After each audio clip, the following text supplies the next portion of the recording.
Thank you, Carla. I think we'll start with introductions. So hopefully you all are here for the pre-PT, pre-AT group advising sessions offered by Human Biology and then career planning and professional connections. So Carla's our contact through career planning, formerly known as Career Services. And then Dr. Gear and myself will be leading this session. And then Dr. Gear has also invited some Master of Athletic Training students along as well, so they can answer any questions you might have about their program and the profession as well. So I'm Amanda Nelson. I'm one of the faculty members in Human Biology, where I teach anatomy and physiology courses. The other half of my position, I'm an associate dean in the College of Science, Engineering, and Technology, so I have a split appointment. And I'll go ahead and let Bill introduce himself as well. Okay, hi, Dr. Gear. I'm the chair for the Masters of Athletic Training program. I also teach one class in human biology right now. That would be biomechanics. Do we want the students from MAT to introduce themselves? Sure. All right, Dan, go ahead. Hello, my name is Dan. I am a first-year MAT student. I've been at the University of Green Bay for 4 years, got my bachelor in human biology, and now I'm here. Go, Emily.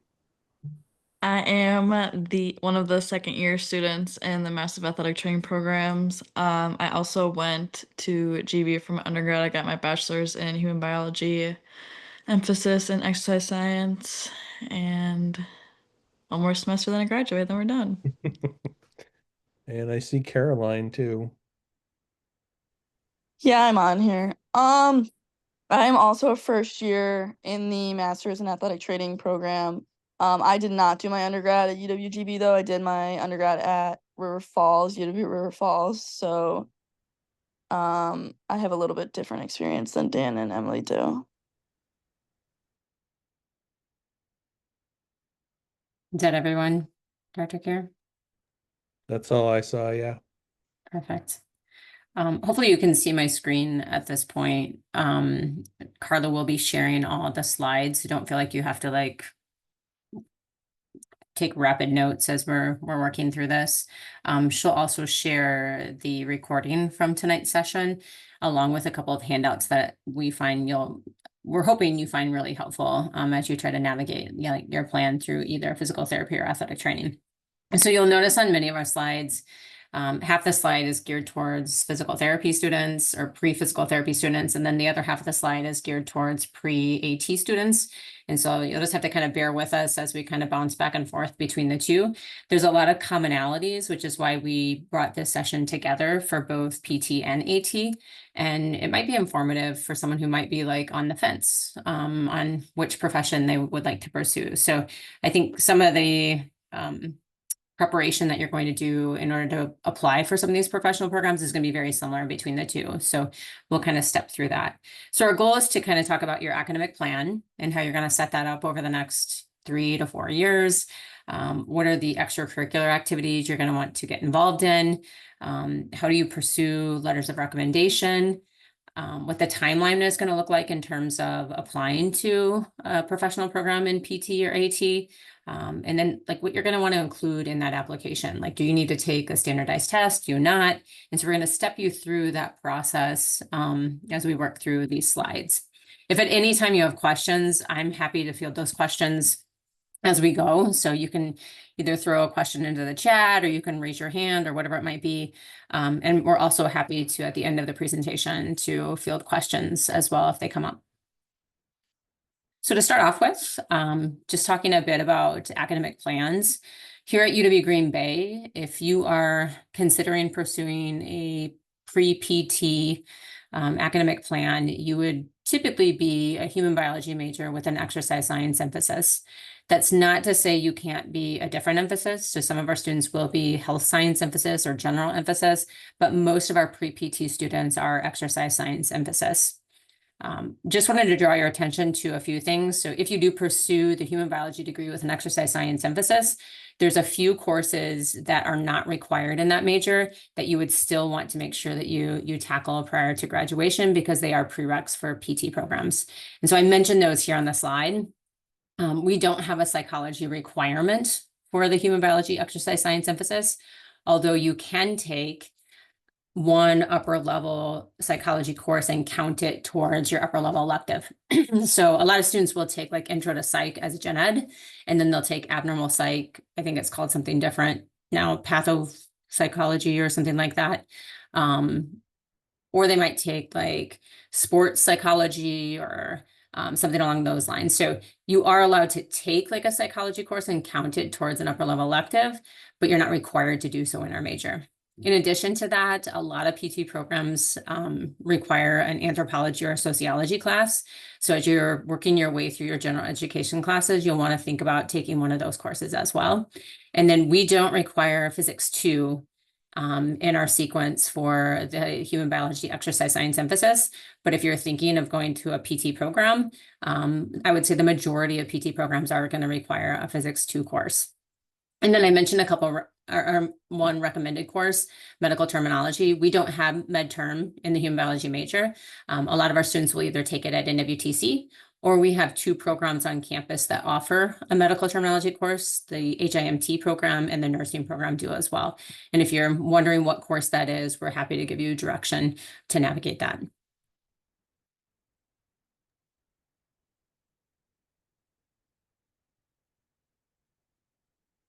Did you want me to go, Amanda? Yeah, I'm going to let you go, Dr. Gear. It's all you. So one thing I will mention though, we did make some changes to the exercise science emphasis. So I think it's this catalog year. So I don't know if there's any freshmen or potentially sophomores in here. I think we did add intro to psychology as a program requirement, as well as one of the upper level psychology courses. So those were kind of built in. I would just say for athletic training, if you go kind of the traditional route, we'll talk about the accelerated route here in a second. It would be exercise science emphasis would be your best bet. And again, very similar as far as the prerequisites that you would need for PT. We do recommend as well medical terminology, intro to athletic training, or something similar. I think it's care and prevention here on campus. I think it's what, Human Biology 210, I believe. And then a health and wellness type of course as well. Did you want me to go through all the prerequisites? Because actually the prerequisites are built into exercise science, so I don't think we need to go through all of those. I did mention the accelerated athletic training. It's a sports medicine emphasis. It is a little different as far as an emphasis. It's not something that you can declare as a freshman, sophomore. You have to wait until your junior year to declare this emphasis, because it is an accelerated track into our Master of Athletic Training program. What it does allow you to do is, if you have all your prerequisite coursework done and up to 98 credits completed, you can take the summer and fall, excuse me, first year classes in the MAT, and then count those back towards your undergraduate degree requirements. What happens then is you would graduate in December, and then in January, you would actually become a graduate student. Kind of helps speed things up. If you do everything correctly, you can have your bachelor's degree and your master's degree in 5 years is kind of the goal. So it's kind of a 3+2-ish type of a program. And I would just emphasize, if you have an interest in pursuing that, to contact Dr. Gear Yeah. as soon as possible so he can help you navigate that academic plan. Yeah, because again, you can't declare it as an emphasis, so it's kind of we're doing just kind of sidebar advising with this for freshmen and sophomores to help make sure that they're on the correct pathway. The next thing I want to spend a little bit of time talking about, because clearly everyone's going to navigate through their major and get really good grades, and their GPA is going to be awesome when they complete their degree. And you're competing against individuals that are doing the same thing at other institutions. But in addition to that, we need to make sure the rest of your application is solid as well. And one of those components is really looking at your extracurricular activities. To start off with, volunteer experience. One way to really get involved in volunteer experience is to actively participate in student orgs. So we do have a pre-PT club. There's an athletic training and sports medicine club. There's a pre-med PA club. There's American Red Cross club. There's a number of different clubs that are closely associated with the human biology degree that you could get involved in and participate in, volunteer your time through a number of different activities. One thing I would say about these student orgs, I think it's important to become a member. It would be great if you could become, one of the board members, so you're the president or vice president or whatever it might be, so you can show some leadership skills as well. But I think what's really important is that you actually actively participate in these student orgs. So it's one thing to be a member, but if you don't participate, it's going to be really difficult to articulate your involvement in that student org. So it's just really important that you participate and spend time volunteering your hours towards that club as well. You can also volunteer outside of student orgs, certainly anywhere in the community. And I always tell students, what I would suggest is find something that you're really passionate about. It doesn't have to be in healthcare, but just find something that you really can be passionate about and you can do it with longevity. So something where you are volunteering somewhere for a long period of time, over a year or two. Maybe you just volunteer 1 or 2 hours a week, but it becomes something you're super passionate about. You're developing team work, you are developing relationships through that experience, but make it something that has longevity and something that you're super passionate about, because that's going to come through on your application or during your interview as well. In addition to that, at least for PT, you do have a certain number of patient contact hours that you're going to want to, or observation hours that you're going to want to try to tackle as well. I would certainly say if you're talking to your peers who are thinking pre-PA or pre-med, they are required to have a significant number of patient contact hours in a clinic. And so you'll see a lot of your peers who are CNAs or work as EMTs or maybe as patient or as scribes, like in a clinic, really accumulating hundreds, if not thousands of hours in those settings. PT, you are not required to do patient contact to that extent. In the PT world, what they're looking for is that you are exposing yourself to different settings. So you are getting shadowing in an inpatient and outpatient and just exposing yourself to a bunch of different clinics. So that you can basically express that this is truly what you have an interest in and that you've explored all of these different settings and realized, yep, this is certainly what I want to do and I want to pursue this. So I don't know necessarily that you need to become a CNA or an EMT, but it certainly would express to someone that you have an interest in healthcare if that's the direction you choose to go. Do you have anything to add to that in terms of AT, Dr. Gear? Yeah, I mean, for our program, we do require 25 hours of shadowing or observation. Really for the same reasons that Dr. Nelson just mentioned, as far as seeing various settings, determining if this is what you want to do. I don't know, I'll be honest, I don't know that every program is still doing that. When the pandemic hit, pretty much every program removed those observation requirements. I think some have slowly started doing those again. I would say even if they don't require it, it's a good thing to do, just to see what, I just kind of bluntly would put it this way, to see what you're getting yourself into. I would agree. I would say in both of these professions, when you're applying to programs, it's not so much about getting X number of hours. It's more just about exposure to the careers and to better understand what those careers are, so you can make an informed decision on this is the direction you want to move forward in. If you do choose, yeah, go ahead, Dr. I was just going to say, and I know it's later on here or that you're going to talk about, but it's also a good place to, if you do enough observation hours, it's always good to talk to people about letters of recommendation from those sites. They're, hearing from a clinician tells us quite a bit. Agree. Sorry, just getting ahead on you there. Nope, agree. If you do choose to go a CNA route, which a lot of our students will, one, because they need a job and they want to do something in the healthcare world, we don't offer a CNA program, a certified nursing assistant program here on our campus. What I would say though is that most of our students will go to a technical school in the area, and one that offers it close to us is in WTC. And so again, you'll get this PowerPoint, so you can click on this link to navigate towards their CNA program. But it's a short course. I want to say it's like I don't know, students complete the CNA program in a summer for sure. And then they can become employed as a CNA in a hospital or a clinic. So just providing this information if that's the direction you choose to go in. Certainly not saying you have to do this to pursue either PT or AT.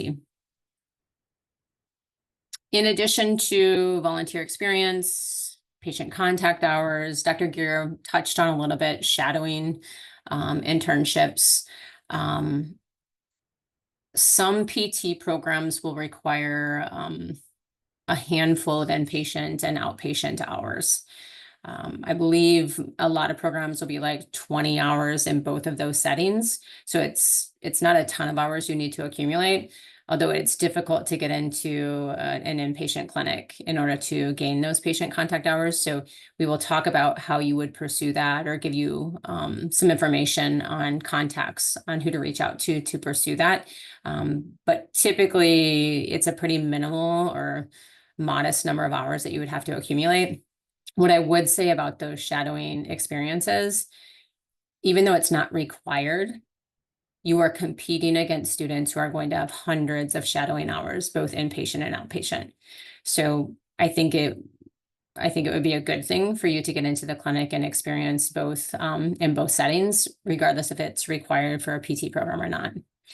You can get credit for some of those experiences through internship. I believe it's Human Biology 497 that we can enroll you in credit for some of these experiences. So you can get upper level elective credit for actually doing shadowing and internships. It would just be something that you would need to talk to your faculty mentor to be able to sign up for that credit. But you certainly can do it for no credit as well and still get that on your resume. And I believe Dr. Gear touched on shadowing internships as well. I don't know if you have anything in addition to add to that. No. All right. No. Something else you want to think of, especially in the PT world, a lot of our students will participate in a research experience to boost their resume as well. You can enroll for research experience for credit as well. In fact, in most cases, you would have to enroll for credit, where you would work with a faculty member in their lab over a semester or a year or 2 years, whatever it might be, in terms of setting up those experiences with a particular faculty member. I will say typically faculty are looking for a 1-year commitment. That doesn't mean a 1-year full-time commitment. What that means is they're looking for you to enroll in the experience for at least 2 semesters. And so you may enroll in like a 1 credit experience in the fall, and then you may enroll in like a 2 or 3 credit experience in the spring. And each of those credits then is equivalent to like 3 hours of work each week. So you're not a full-time research lab assistant, but it would be in addition to the coursework that you're currently enrolled in. We also have some summer programming where you can actually get paid to do research in a faculty member's lab. So if that's something that sparks your interest, we have a Sandmeyer Scholar program where you can actually work in a faculty member's lab and get paid through the summer months. There's also SPUR programs throughout the nation. Same concept. You can apply to these programs, and then you would relocate for the summer and participate in research in a paid position throughout the summer months. Undergraduate teaching assistants, again, just looking for ways to boost your resume. I would say if you took a course, you did really well in it, you really enjoyed the content, you got along with a faculty member, it might be worth reaching out to that faculty member to ask if they need teaching assistants for subsequent semesters. So for instance, I've taught anatomy and physiology for quite some time at the university, and we always enroll teaching assistants into the lab. And so you'll find in each of the labs, there is an undergraduate teaching assistant that helps the faculty with instructions, setting up lab practicals, holding review sessions, things like that. It's good for you because you get to fine tune your skills, right, for that particular course. But in addition to that, it brings you a lot closer to that faculty member, and you develop a pretty significant relationship with that faculty member in terms of writing letters of recommendation.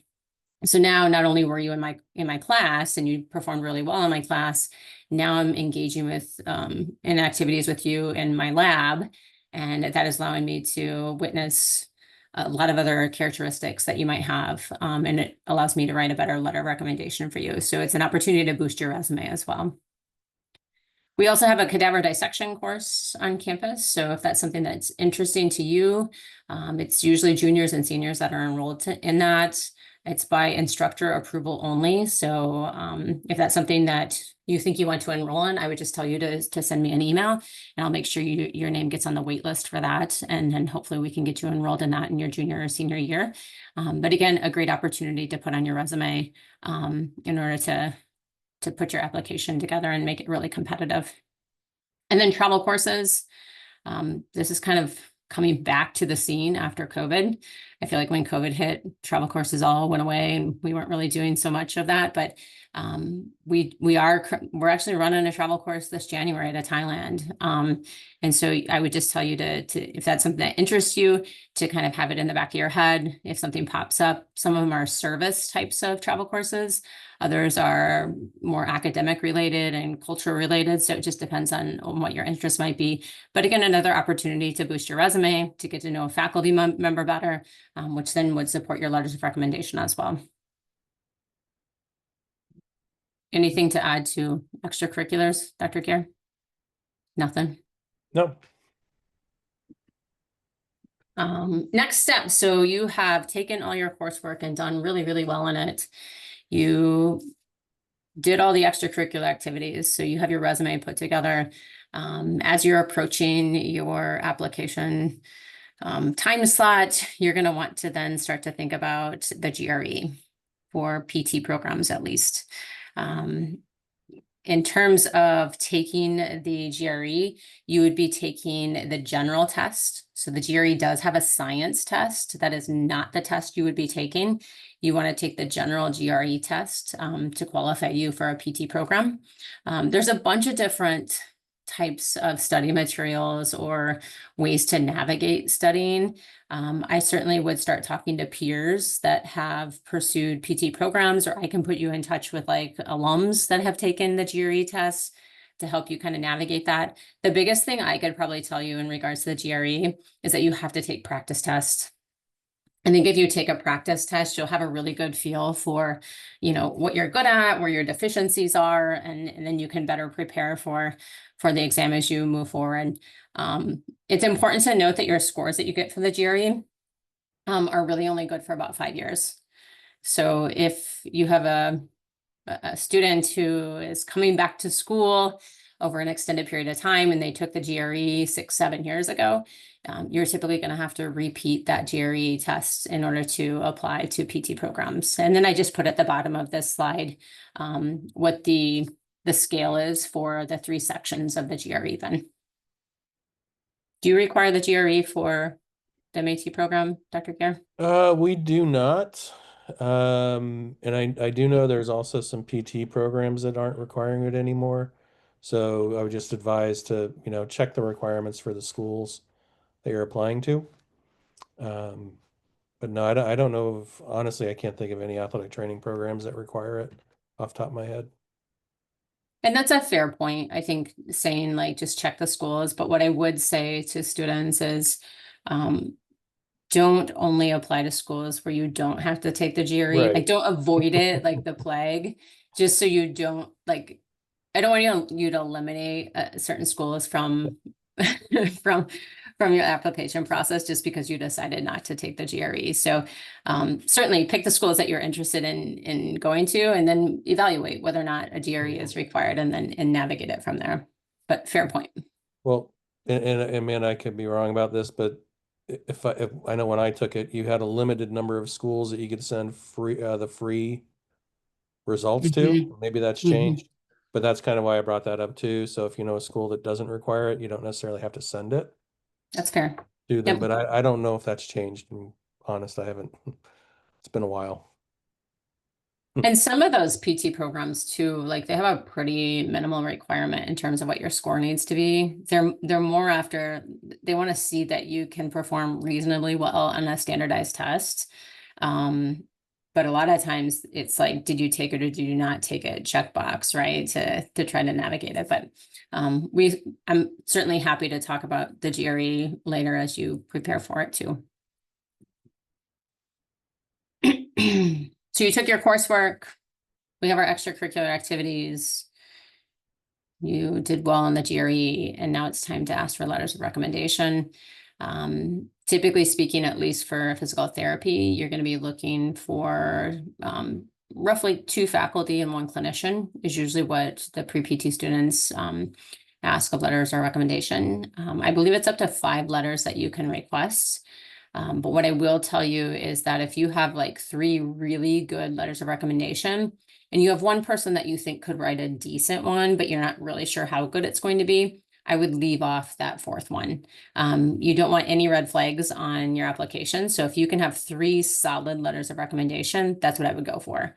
As Dr. Gear mentioned previously, at least in PT, you are going to be looking for a clinician to write one of those letters of recommendation. So while we said like you have very minimal shadowing hours or patient contact hours that you need, you somehow have to develop a relationship with a clinician that can write you a solid letter of recommendation. So in order to do that, you might have to put in more shadowing hours than what you would have predicted to put in, just to make sure that you can have a really solid letter on the back end. In terms of how to request a letter, at least for PT, I always tell students be prepared to ask for that letter mid-May of the year that you're going to apply, because you want to ask for that letter of recommendation before the summer months hit, especially for faculty. So you want to make sure faculty have it on their radar ahead of time. And then when you do ask for that letter of recommendation, be prepared to provide your personal statement, a resume, instructions on how they would submit that letter of recommendation, any due dates. I would certainly say for faculty, some of this information is probably less necessary because we know when the due dates are. We're submitting several letters of recommendation to ATCAS, PTCAS, OTCAS. We kind of are well aware of when those due dates are, but the more information you can provide to your letter writer, the better off it's going to be, right? You want to set them up to make it really easy to write a good letter. Anything to add, Dr. Gear? Nope, that's what I was going to say. As part of, and I think this is really important that you know as a student, as part of writing a letter of recommendation, not only do I write a letter, like on formal letterhead about you, about what courses you've been in, our interactions, what characteristics I think would be really valuable in terms of participating in a professional program. I think it's really important that you understand that a lot of letters of recommendation require us to comment on things like this. So I wanted to provide this list for you, because what I think you need to understand is as you navigate through your academic plan, faculty are paying attention. So you might not think that faculty see whether or not you show up on time to lab, or you leave a couple minutes early, or how you treat your peers, or when we give constructive feedback, how you react to that. But faculty are well aware of many, many, many things happening in our classroom environments, and we're taking note. And the reason we're taking note is because we have to respond to many of these things that you see in front of you. So we have to check boxes, right? Like, how do I rate you compared to all of your peers in terms of critical thinking, problem solving, leadership skills, interpersonal skills, time management, things like that. So I just want you to be aware that as you're navigating through your academic plan, we are taking note because these are skill sets that we have to be able to attest to when you apply for your particular program. And I just think that that's really important that you understand that as we're writing our letters of recommendation. Anything to add, Dr. Gear? No, I mean, I think most of the CAS systems use something similar to this. And to your point, yes, you know, it's we see more than you realize. Quite a bit, I think, is a good thing for the students to know. Yeah. Carla did put in the chat that the for the GRE candidates receive 4 free score reports with the registration fee. Good to know. Back to I- back to that part. Yeah, I remember receiving like some free, I didn't remember how many. I thought it was like 3, but yeah, good to know. One thing I would add to with the CAS systems when you're doing when we are writing letters of recommendation, it's kind of nice because we don't have to write 10 letters of recommendation anymore. So it's 1 letter of recommendation that goes into the CAS system that kind of applies to any schools or is attached to any school that you apply for. Great segue, Dr. Gear. Great Yeah, that's segue. kind of what I thought I'd help you with. So when I first was employed, which was many, many years ago, it feels like at UWGB, when a student would come to me for athletic training or PT and ask for a letter of recommendation, they would give me a list of schools that they were going to apply to. And it was usually somewhere between 10 or 12 schools that they were going to apply to.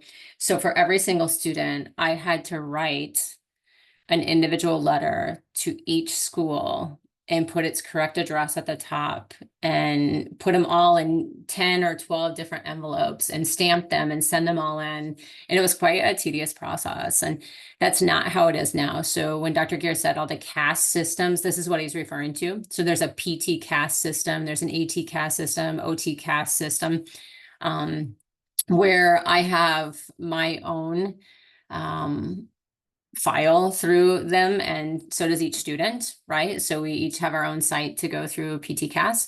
And so when you go to build your application, you're going to open up PTCAS, you're going to put all your credentials in, and you're going to develop your application through that system.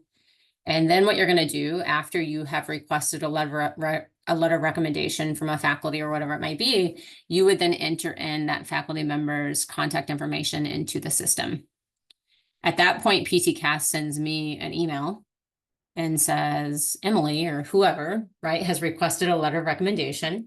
And then I then go into my PTCAS system and I put my letter of recommendation into the PTCAS system.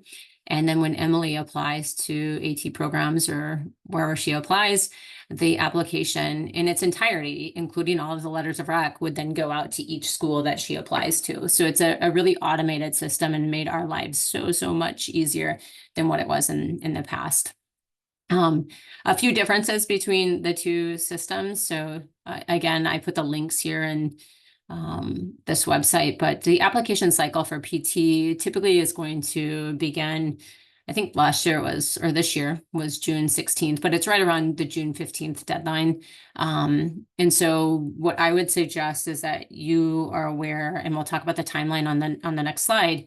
You're looking to submit your application pretty early in the cycle. So it will open June 15th.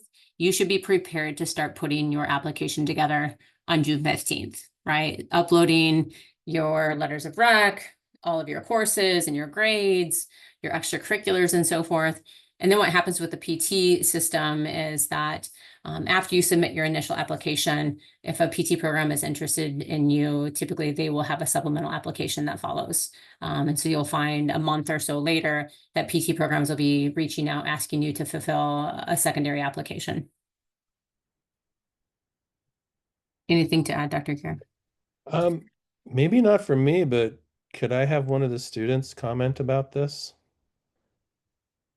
Like Caroline, maybe just the experience of putting everything into these CAS systems and how much time it actually takes. Do you think that's okay for right now? Or anyone, whoever wants to comment. Okay, so I started putting my stuff in ATCAS. I graduated in December of last year, so I kind of had a little bit more time because I wasn't in undergrad during the time I was applying. But I think I started putting stuff in before I graduated from school to apply. I think the application due date is, I don't know, Dr. Gear, is it June? Application deadlines vary between schools. Ours, ATCAS closes, I think May 1st is when it closes. Okay, so I'd say if I had to apply by May 1st, I probably started like asking professors for letters of recommendation and trying to get all of my stuff. I went on ATCAS and like looked at all of the things that I would need, cover letter, getting my resume, all of that stuff figured out. And then I think I probably started that November or a little bit earlier than that. But again, I had so much free time after I graduated.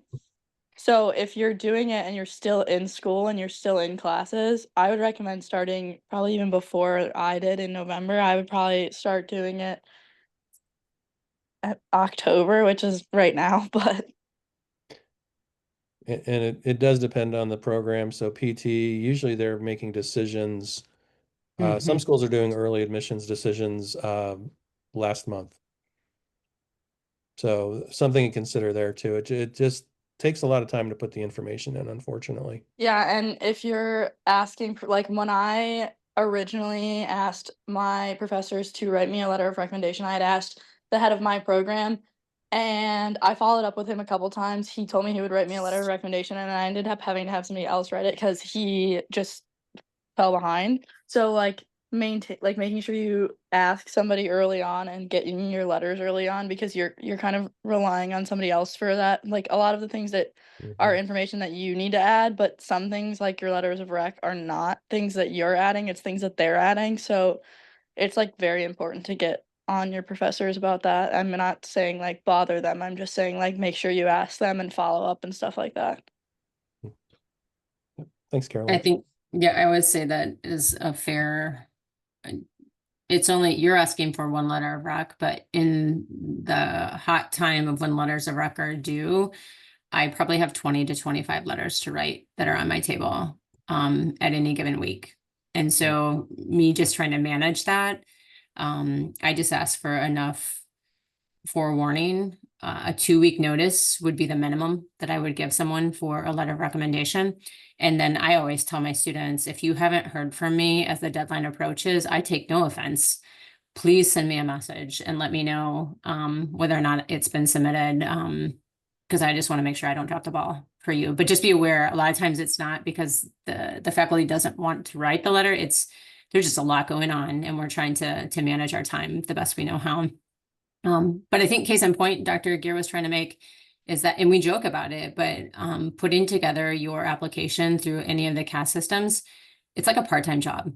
And you need to be prepared to approach it like that because it's just time intensive, right? By the time you upload all your classes, put in all your grades, follow up with transcripts, looking for letters of recommendation, writing your personal statement. It's like a part-time job and you have a short window to try to tackle it. And so just be prepared for that as the deadlines start to approach. In terms of PT deadlines, so I would certainly say the timeframes that Caroline was mentioning are much sooner for PT. If you want to be competitive and try to get a seat in one of the programs. So for PT, I would suggest mid-May, you're making requests for letters of recommendation from your faculty and your clinicians. You want to take your GRE in May and receive your scores back by early June. The reason we say that is because if you don't do well on your GRE, it gives you an opportunity to repeat the GRE before the application deadline.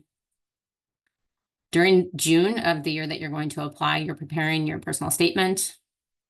You should have completed all of your observation hours by mid-June. And then the PT-CAS application is going to open up June 15th. All these dates that I'm talking about, if you're a traditional student, are the summer after your junior year. So this is before you enter into your senior year of college.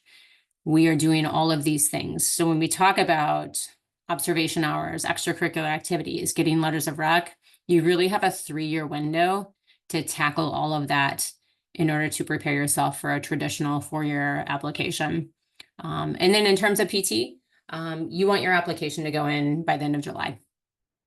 If it's not in by the end of July, your odds of getting a seat in a PT program are going to decline rapidly because they start filling seats with each cycle. And so like Dr. Gear just mentioned, we have PT students that were doing interviews a couple weeks ago. And we're already finding out whether or not they were selected into PT programs. So waiting until November for PT is too late. Might be different for AT, but it's certainly too late for PT. Anything else to add, Dr. Gear? No. I'll let you take this one. Oh, so yeah, these are just the admissions requirements for the MAT. So they're fairly similar in some ways to PT, so I'll go fairly quickly. But we don't have a specific major that you have to have. It's more about the prerequisite courses that you take.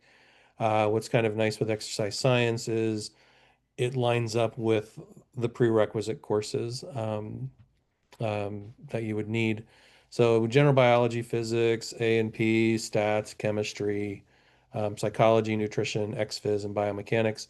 Those are the prerequisites that we have. I did change the GPA. Right now it's listed as 3.0, but there's, I think graduate studies in general here on campus is looking to lower the GPA requirement for all graduate programs down to a 2.75, unless we want to keep it at 3.0.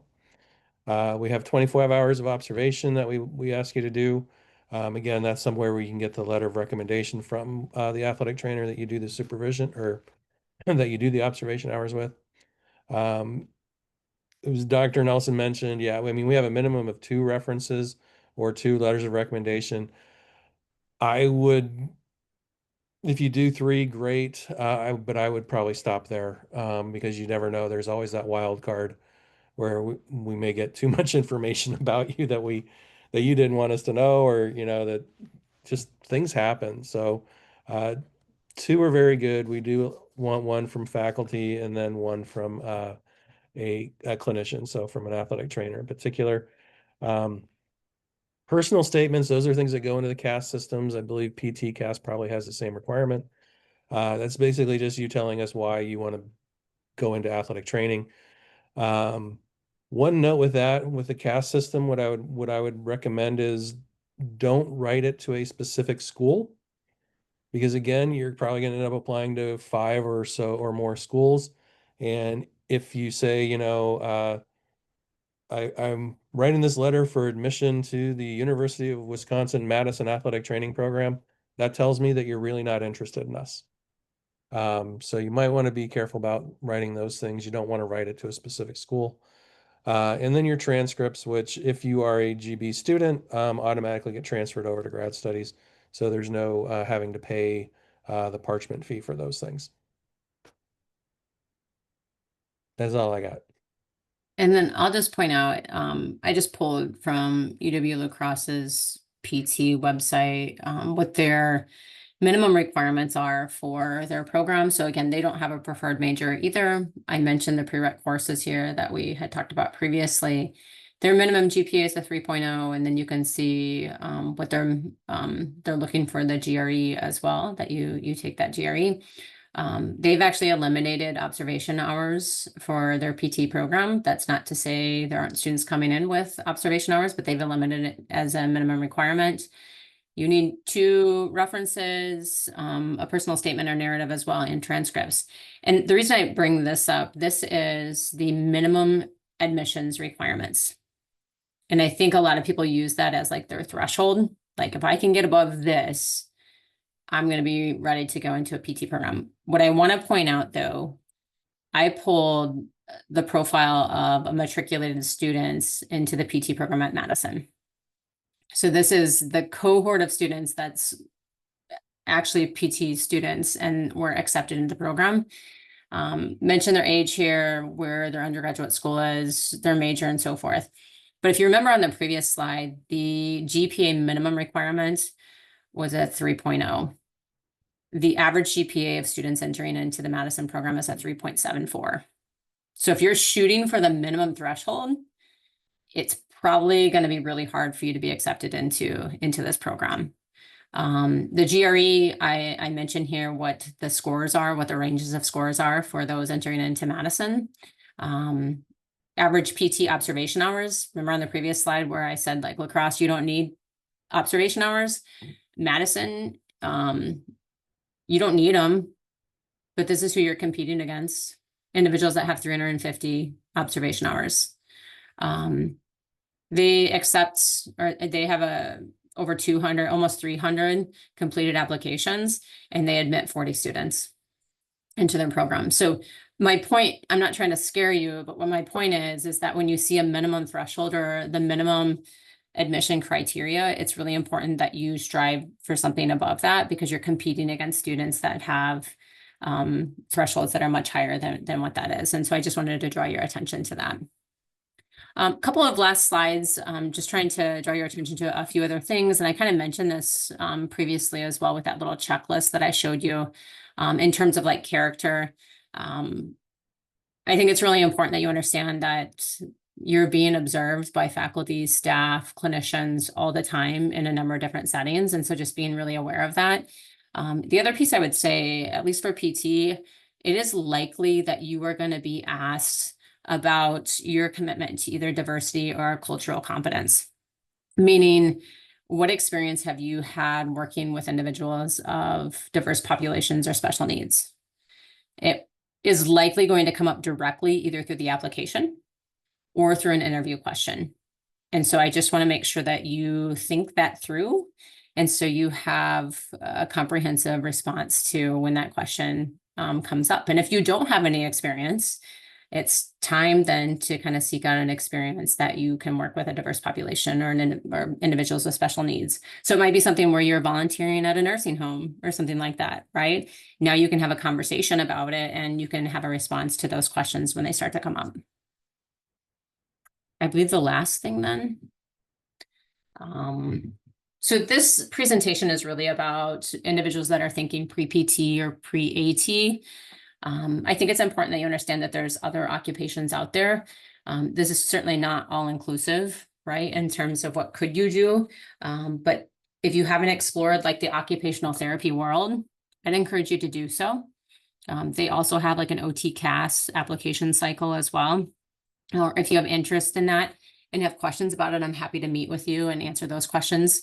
There's physical therapy assistant programs. So if you think it's PT, but you're not really quite sure, or maybe like your GPA is not where you want it to be, but you need another experience to kind of boost your resume, NWTC has a physical therapy assistant program that you could enroll in and complete that and practice as a physical therapy assistant. Rehab technician. And then if you chose to take a gap year, happy to have conversations around what you might do with that gap year, how you can be intentional about the gap year. But yeah, do you have anything to add to that, Dr. Gare? I think the one thing just to consider too is medical sales as a possible alternative route. You know, it keeps you in the field, in the area, and you know, I don't know what else to say about it. Just an interesting avenue if you are interested in talking to people and selling stuff.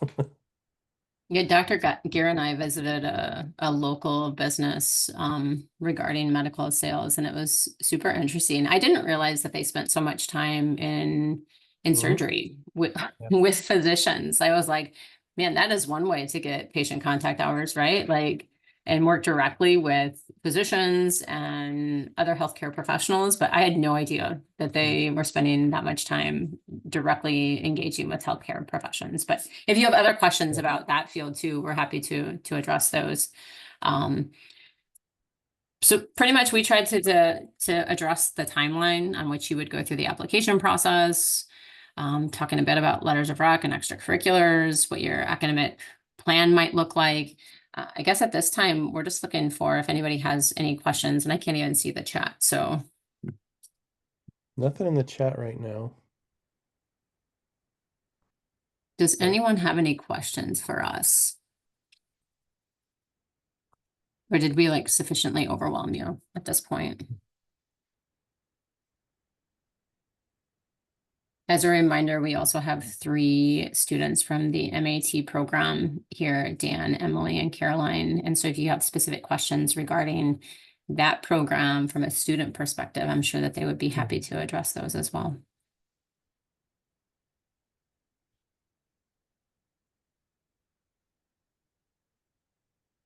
So the question in the chat is, when it comes to job shadows, how do we record our observation hours? How does that work? There's not like an official process for recording observation hours. What I would tell any student who is pursuing any of these pre-professional degrees is I would keep an Excel file. I would put in at what clinic you are gaining these observation hours or patient contact hours. I would note who your direct supervisor is and what their contact information is. What dates you did observation or patient contact, and roughly how many hours you accumulated during that period of time. I don't think, and Dr. Gear can correct me if I'm wrong, I don't think anyone is going to like go through your Excel document and take a look at every single detail that's within there.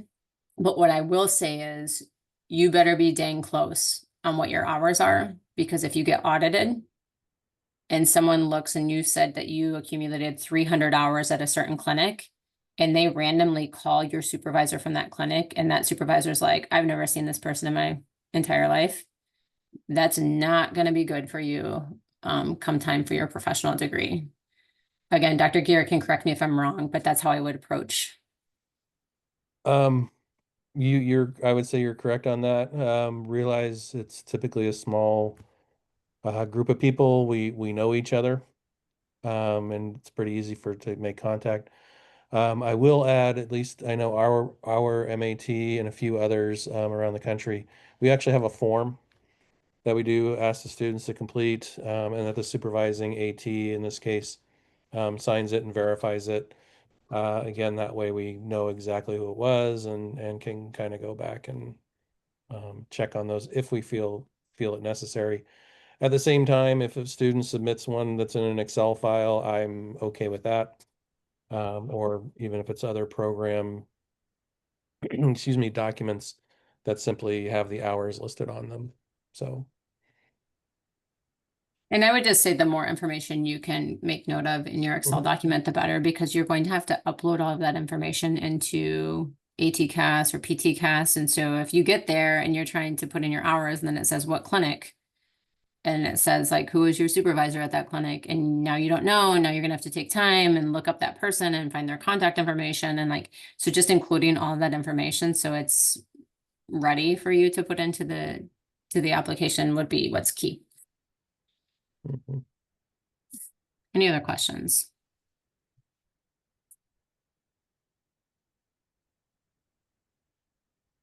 You should say they don't have to be in the chat if you just, Yell them out. yeah.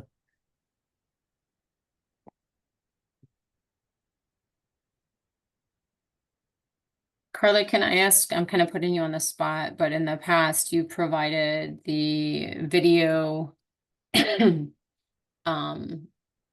recording of this. You've also provided the slide deck for everybody to have the PowerPoint. But in the past, you also included a sheet that had like contacts for volunteer opportunities in healthcare settings in Green Bay, and shadowing contacts as well. Will you be providing that as well? Yep. Okay. So I've been working on updating that so it covers Northeast Wisconsin, given our multiple campuses. Primarily health, medical, but there are some things you'll see for chiropractic, dental, vision clinics, as well. So, yep, so that's out there. So we don't arrange those shadows for you. You know your schedule. You'll probably have to provide your immunization records. So some hospitals and clinics have a process you have to apply. Some you're making just a phone call. So those links and contact information is on that sheet, which I'll attach in the files that are part of the workshop recording. And I would just add to that, like for PT, it's really difficult to get inpatient shadowing experiences. And so Carla's going to provide a sheet that has contact information for like St. Vincent, Prevea, Amplify, is that what we call it now? all the different healthcare partners in the area, and there'll be contact informations on it, so you can reach out directly to each of those locations, so you can get inpatient experiences with each of those locations. Outpatient's not as hard. You literally could probably Google outpatient physical therapy clinics, and if you contacted 5 of them, 3 of them will say yes. Like, come So on like that in. API, APTI, there's that one that's ATI. over. Yep. Yeah, so they have a site thing on their website how to request a shadow as well. Mm-hmm. If you're really struggling, like, please reach out to me or Dr. Gear. I even know, some specific locations, like if you're looking for like specifically Spanish speaking PTs, I know, a PT in the area that you could certainly go in for observation with them as well. But if you're really struggling, please reach out and we'll try to help guide you. I added a page to the back of that handout for students who maybe aren't from the Green Bay area and it's too hard for you to try to do shadowing volunteering while you're in the semester because you're focusing on getting those awesome grades.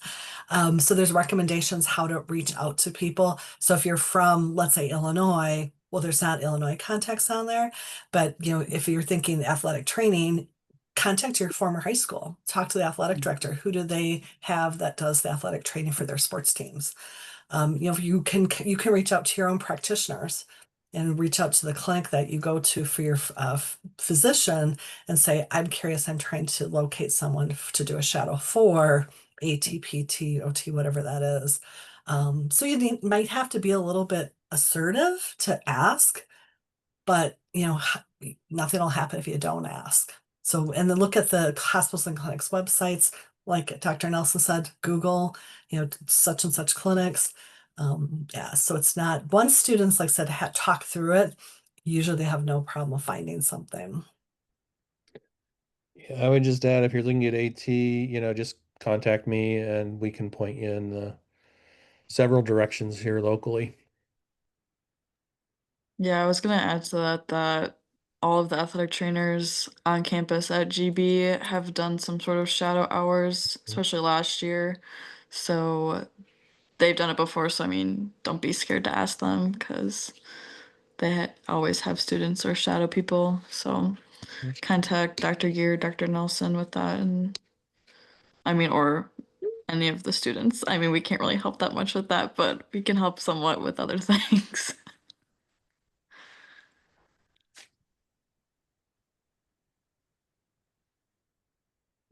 Any I other will questions? Yeah, go ahead.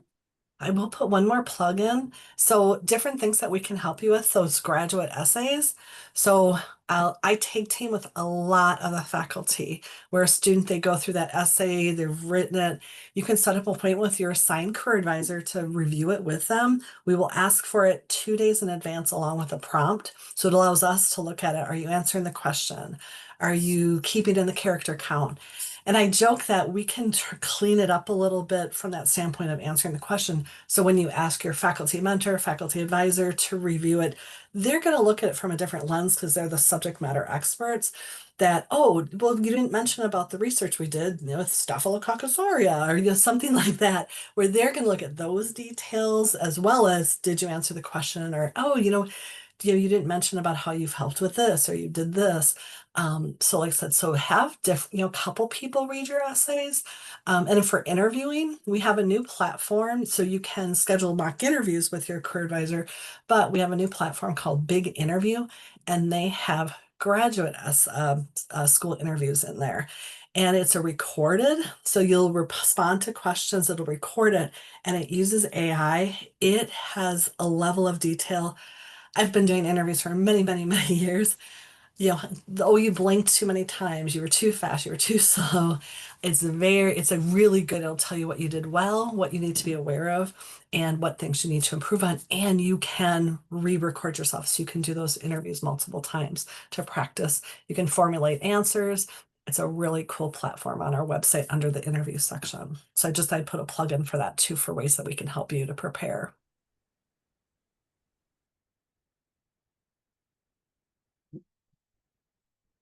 So as we wrap things up, I know all of this can be really overwhelming because, like, you had a thought process and a timeline and so forth, but it can be a lot to feel like you have to tackle all of this in such a short time frame. I would encourage you just to take baby steps to start off with. You are going to get to the end goal when this is all done. But keep asking for help. Reach out to Dr. Gear, reach out to me, reach out to some of the MAT students, to Carla. Use us as resources as you're navigating this. And when you feel like, man, this is just a lot and it's too much, come have a conversation so we can help guide you a little bit.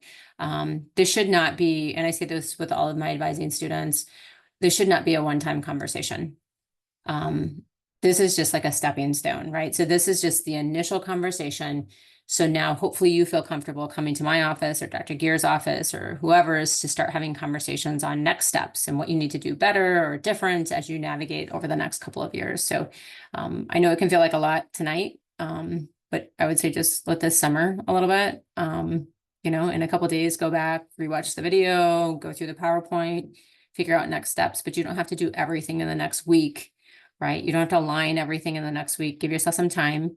And give yourself some grace as you're trying to navigate it too. That's all I have for tonight, unless anyone has any last minute questions. We'll be sure to share out the video, the PowerPoint slides, the handouts that Carla has. She can share our contact information as well. So you can have that to reach out to us. But thank you all for taking an hour out of your night to learn a little bit more about AT and PT. And if you have any questions in the future, we'd be happy to address them.